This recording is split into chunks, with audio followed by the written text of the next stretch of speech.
Honestly speaking, who in their right minds will want to drag around a massive bag full of camera gear when you go traveling? Nobody. But the thing is, with us photographers, us videographers, we have a knack of wanting to capture the best possible footage, the best possible photos when we go travel. And so therefore, this ends up always happening. The thing is, I know now that there is more to travel than just taking photos. So my goal now is to always pack as light as I possibly can when it comes to travel camera gear. So in this video, what I want to share with you guys is my travel gear list for 2025. I have talked about this a little bit before in the past, but things have changed since then. So here we go. Okay, so first off, you gotta set some ground rules for yourself. Know your itinerary, know what equipment you need to do what thing, and of course just be concise with it because otherwise you're just gonna simply overpack. So for me, I have established that all the people photos, like family photos for example, or photos of myself, selfies in front of a monument, all of those are gonna be simply taken with my phone. Not an actual camera, but just simply my phone. And the reason why is because it's just easier, right? It's easy, it's straightforward, it's simple to use, it's auto, it takes good photos, and yeah, again, very straightforward and easy to use, and it's very quick to just get a shot and then move on. I think that's the important thing about travel is that a lot of times us photographers were so strict on having the best camera and the best lenses and taking the best image quality, get the best shots and stuff like that. Sometimes we lose that enjoyment of just being on a trip and on a vacation. And the nice thing about a phone is that it's so light that the support gear that I need for it doesn't have to be very complicated. Recently, I came across this. This is the Just Tap magnetic phone tripod by CraftGeek. I don't know if you can see that there, CraftGeek. And they sent this out to me to try out. And originally I thought this was gonna be another one of those generic phone tripods. But when I got it, I was actually pleasantly surprised because this thing is actually very well built. It's super sturdy, very well constructed, and also looks very nice as well. It connects to your phone via MagSafe. The magnets on it are super strong. It has a standard Bluetooth button for remote shooting. It can fold down to 13 inches and can expand up to 65 inches in height.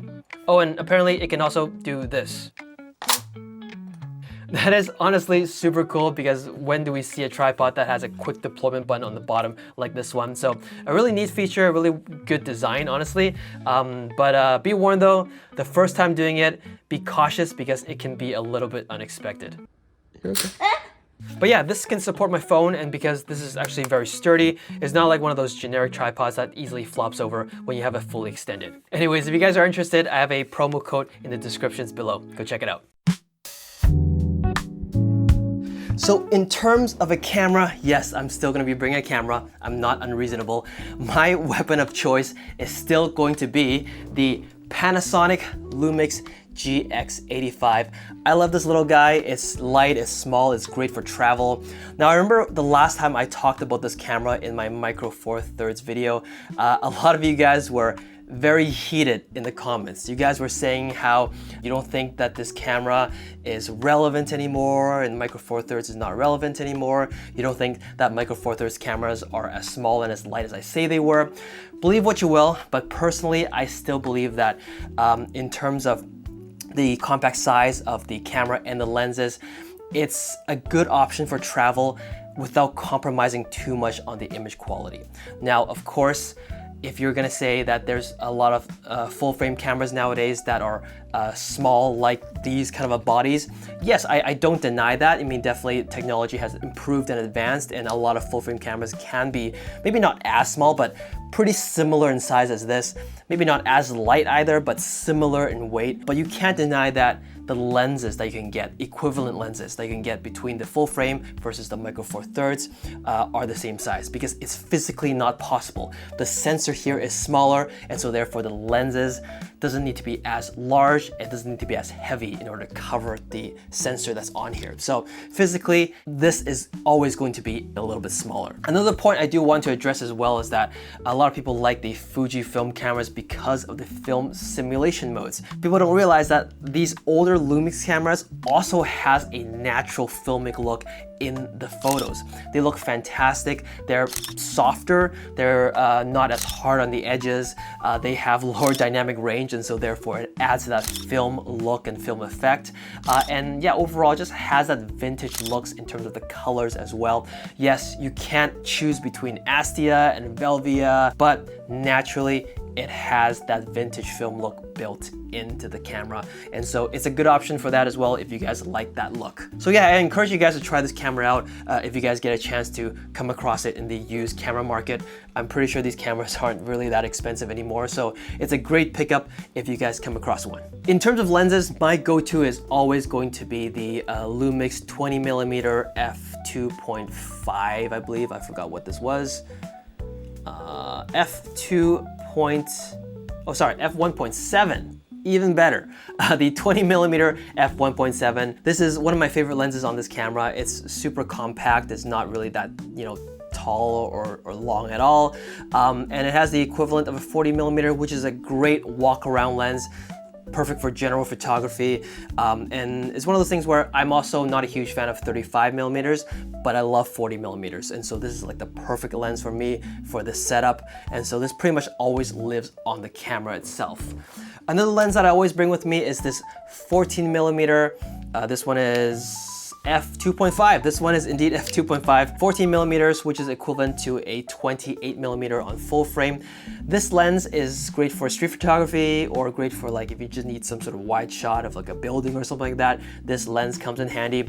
I always bring it because this lens weighs pretty much like nothing at all. Like, it's super light. It's like a lens cap. So I always just bring this with me.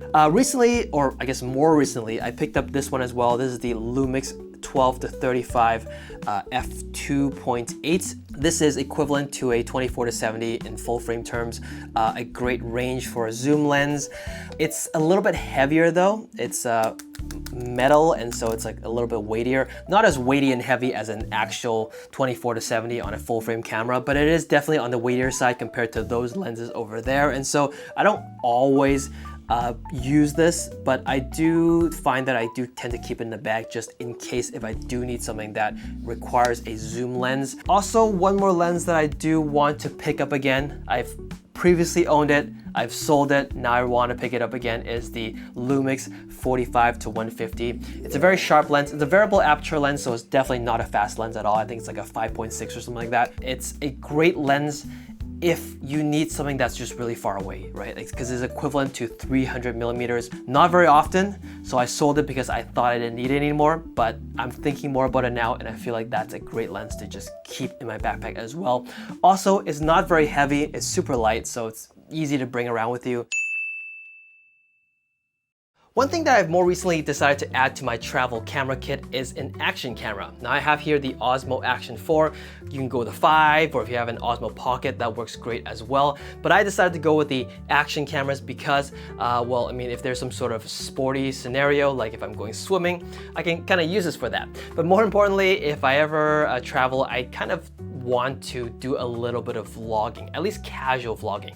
Now, I'm not much of a vlogger. I don't really vlog for YouTube or anything like that, but I feel like it is important to document some of these travel moments with friends and families, and I think vlogging is a good way to do that. So to go along with that, I also have the DJI Mic Mini. This is a tiny little mic transmitter that pairs with the action cameras from DJI. It's a great mic, sounds really good, pairs really well. And I only have the single unit. I don't have the full set with the 2 pairs, but this is all I really need for this vlogging setup. And to go along with that, I also have the, let's see here, this is the Ulanzi little mini tripod thingamabob. I forgot the model number for this, but this little guy is super stubby and small. It really only goes up to like this length, so it's really nothing at all, but it is a nice little small extension if I need to, say, extend this out a little bit. If I do have a tabletop, I can also extend the grip here to be a tripod, so it can be a tabletop tripod. Again, very small, so not super useful, but it is nice as a little extension arm for the vlogging setup. And all of that can easily fit inside of this little bag. Let's get this out of the way. Okay, all of that can easily fit inside this little backpack right here. This is a low pro backpack, and some of you guys are probably like, you know, who uses low pro nowadays? Well, regardless, they do make good backpacks, and you know, this one is indeed an older backpack. This one is the low pro photo hatchback BP 150 AW2. I'm reading it on the back of the backpack here. But this is an older backpack. This came out in like 2000s. They've redesigned it, but overall it's still the same backpack. For this one, it is that classic design with the top and the bottom compartments. On the bottom here, you have the space for all of your gear. It's not a whole lot of space, but everything we talked about can easily fit into here. Maybe not the tripods though, but everything else can easily fit into this bottom compartment. And on the top here, this is the area for your day pack stuff, right? So for example, like a water bottle, a nice small jacket, other travel gear, you know, passports, stuff like that can all fit on top here. There are also other compartments to put things into as well. You can sit it up or stand it up and it's not going to tip over, it's not going to fall one way or the other. So it's a great backpack to travel with, very lightweight as well. Definitely a lot more lightweight than this. Doesn't carry as much, but we've established that you really don't need that much when you go traveling, right? Anyways, that's my travel gear list for 2025. The main takeaway is to pack light as you possibly can. Do bring some gear with you though. It's always nice to take some photos and document some moments, but the thing to keep in mind is that you're not there to be a photographer, you're not there to work, that is for another day. You're primarily there to learn a new culture, to visit a new place, and mainly to have fun, right? So yeah, hopefully that gives you guys some ideas in terms of what to pack, and hopefully that inspires some of you to pack a little bit lighter. Anyways, until next time, bye-bye.